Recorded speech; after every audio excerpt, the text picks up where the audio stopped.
Maserati invited us for a personal walk-around of this MC20 prototype, which is one of only 3 in the world. It was displayed here in Washington, D.C. during October of 2020. While we did not get to drive this magnificent piece of automotive artwork, nor even hear the roar of its engine, we did quite enjoy the opportunity to get up close and to experience it in person. And of course, we wanted to share this experience with you, our Queer4Cars YouTube viewers. If you've not already subscribed to our channel, please do so, as we share with you lots of up-close and personal automotive life experiences just like this. We here at Queer4Cars, an automotive business report, want to thank the team from Maserati USA for inviting us to see the all-new MC20. This street-legal, race-ready car is derived from the historic MC12, will now be a part of Maserati's brand lineup. For those of you who followed us on our adventure last year with the Maserati Quattroporte GTS,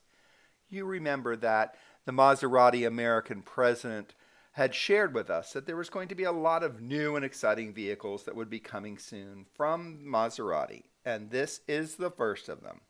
So let's hear from the Maserati team about this amazing vehicle. Surprise that what we really want to talk about here today is the all-new mid-engine supercar from Maserati, which is the Maserati MC20. I'm sure you guys are familiar with the nomenclature by now, but in case you didn't know, MC stands for Maserati Corsa, which if you're not taking Rosetta Stone Italian at home, Corsa means racing in Italian, and of course the designation of 20 is the year of its birth, 2020. But I want to start at the front of the vehicle. Is this beautiful, hand-sculpted, handcrafted, 100% upper portion of the vehicle that, kind of brings in all those different proportions, sculpting nature, along with the bottom of the vehicle, which is 100% just straight engineering performance power. So you guys can see the carbon fiber front splitter here. Again, this is all about aerodynamics to direct the air underneath and around the vehicle. So one of the most iconic logos and badges in the automotive industry is the Maserati Trident. Okay, this is very sacred to our brand. It has a lot of meaning, and as such, it's very rarely does it get messed with. We've actually redesigned the Trident in very subtle manners to make it more contemporary look. And it's something that I just want to make sure you guys take note of. So, and if you want to follow me around the side, we'll kind of take in a couple other aspects of the vehicle. So again, that elegant nature, very smooth, pure lines. If you listen to any of the demonstrations from our chief designer, Klaus Doucet, you'll see that he always uses the term pure. And that's what we really wanted to capture with this vehicle. So while everything is a function-based design, for example, the side air intakes, this is 100% related to the cooling of the vehicle, but at different angles, you'll see it almost disappears, and that's intentional. It's not meant to be a protagonist portion of the design. It's very much a subtle and functional design aspect of the car. Hand-sculpted, handcrafted upper that meets this purely functional engineering-based ventilation on the extractors that we have up front here. We have carbon ceramic brakes from Brembo that are made into Bridgestone Potenza tires that are 100% crafted for this vehicle. So these tires were designed in collaboration with Bridgestone for the MC20. I want to call attention to is the unique wheels that we have here. We've gotten a lot of very positive press on these wheels, and we really love them. These are the birdcage wheels. They're one of 5 options available on the car, and it pays homage to our Gran Turismo as well as our birdcage concept vehicle. We talked about some of the different iconic design elements. Of course, we have the Trident that's replicated here. We're familiar with the 3 portholes that we typically have at the front fender, and of course, this being a mid-engine layout, we have the 3 portholes actually here. Again, functional right for heat extraction and cooling of the engine bay, but that's replicated here, something you've normally seen at the front of the vehicle. We'll make our way around the rear of the vehicle. Wide performance athletic stance to the car. That's intentionally accentuated by these slim tail lamps in the back. Again, very rarely when talking about Maserati will I ever bring up anything camera-based, because every car has a rear backup camera, right? We have that in the traditional layout here. But being that this is a mid-engine drive-oriented vehicle, we also have a secondary camera here that feeds directly into the rear view camera inside the cockpit of the car, again, to ensure that the driver has the utmost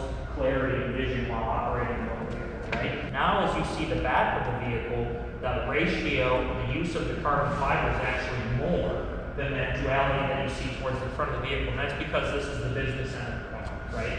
You have the exhaust, you have the rear diffuser. All of this is performance oriented, and we wanted to make sure that we captured that within the styling of the vehicle. I want to call out this abstract design of the Maserati Trident that's on the rear deck lid of the engine bay. And first and foremost, most people don't realize that one, it's functional, and that's for cooling and heat extraction. Two, it's a trident, right? So again, it's a little bit of an Easter egg that we put in there. Another point to call out is this is actually polycarbonate. This is not glass, and that's intentional because it saves us about 45% of the weight by using the polycarbonate. Underneath there, of course, is our all-new 100% from Modena Nettuno engine. Nettuno, again, to pay homage to the Roman god Neptune, god of the water, not to be confused with Poseidon, but to be confused with Poseidon. Ultimately, it's our all-new engine from Modena, and it has internationally patented technology, which is the Maserati twin combustion. Up until this point, it's only been in Formula One racing, and now we have it on the first ever road use vehicle. So this sort of technology allows this 3.0 liter twin turbo V6 to produce 621 horsepower, 0 to 60 in less than 2.9 seconds with a top speed of 202 miles an hour. Extremely impressive packaging on this engine for being a V6, and we're extremely pleased to bring this engine into the line. So we talked about the dramatic stance of the car, and obviously the overall design aesthetics are impressive. But I want you guys to obviously see the butterfly doors. As gorgeous as this is, it's also 100% functional. So again, it's that design functionality that we're balancing all throughout. So this actually allows us to get best-in-class ergonomics through ingress and egress of the vehicle. Now, I'm a shorter guy, so I've never had that issue, but one of the knocks against being a taller individual driving a supercar is it's extremely hard to get in and out of. You don't have to worry about that with the application of the butterfly doors, as well as the scalloped nature in the entry and exit way, so you can get in and out of this vehicle very easily. Now, inside the cockpit of the car, I intentionally describe this as a minimalist design. It still has the appointments that you would come to expect with a Maserati, which is the highest grain leather and Alcantara treatments inside, so you still have that comfortable nature of the car, but this is a racetrack ready vehicle, and we want it to be distraction free. Because I want you guys to be able to see inside the cockpit. So looking at the center console, this is extremely simplified. There's only a couple buttons on there, one being our drive mode selector. That's what you see with the blue ring, and that was designed after a luxury watch face.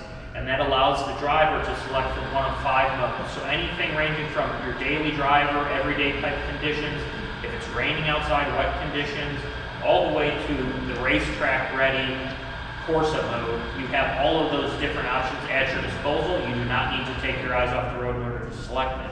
Again, with all of those thoughts in mind, we've also integrated a dampening suspension feature that's in the center of the drive mode selector. So let's just say you are in a sport driving mode, so it's very aggressive, stiff suspension, but you still want to be able to have that comfort level. You hit that button, and then it's the best of both worlds. So if we move around to the driver, so both the steering wheel and the seat was co-designed by professional race car driver Andrea Bertolini. So again, we want to make sure that this has all the authentic appeal, but also purposeful built nature of a race designed vehicle. And that's where you see the column-mounted paddle shifters. Again, just have the utmost in racing technology. So certainly we have also a lot of technology in the car, being the 2 different 10.25-inch thin film transistor tablets, if you will. But again, this is a driver-oriented vehicle, and that's where we wanted to make sure that they have the utmost performance capabilities of this car. It's an 8-speed transmission from Tremec. Dual clutch or Dual clutch, correct. Okay, fair enough. Do you have a racing group ready for it? Is it going to? When are we going to start seeing it in some of the races? So this does mark our return to racing. Okay. Now the timing of that and the nature in which that happens, I'm not privileged to speak about, but that'll be part of a. But you've been training them as drivers on the track. Correct. And you'll see this vehicle be very close to the one that makes its way to the track. Okay. But that's really all I can say of that. But for And you will we guys. see this as an electric vehicle at all? Will this come? This will be full electrification, the BEV powertrain, Okay. as will all of our future products.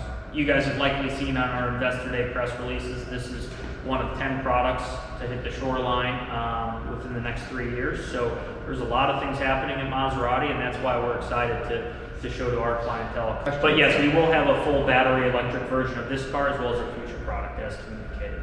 This is one of 6 colors that is available at launch, not to be confused with the future customization program that we referenced earlier, guys. But this is an extremely gorgeous color. It's very photogenic, but we also have red, blue, yellow, gray, other colors to accommodate our customers that are as unique as this vehicle. Outside of that, there's 5 wheel combinations. There's also 6 different colored calipers. So again, we want to tailor this vehicle to the different tastes of our consumers. As mentioned earlier, so the pricing has been announced, and it starts at $210,000 USD. It goes into production actually in the 4th quarter of this year. And then the arrival to the United States, first customer deliveries are expected for fall of 2021. We work hard to bring you different stories about the vehicles we come across as we travel about, and we hope you like this video. If so, please hit that like button, as we want to be able to bring you more of stories like this from our adventures. Until next time, when we bring you more interesting reviews and presentations about the cool cars and trucks that we come across. See you then! You do not have to be LGBTQ to be queer for cars. You just have to like cars and trucks as much as we do. If you are not already following our Queer4Cars.com blog or this YouTube channel, we encourage you to clicking on that subscribe button.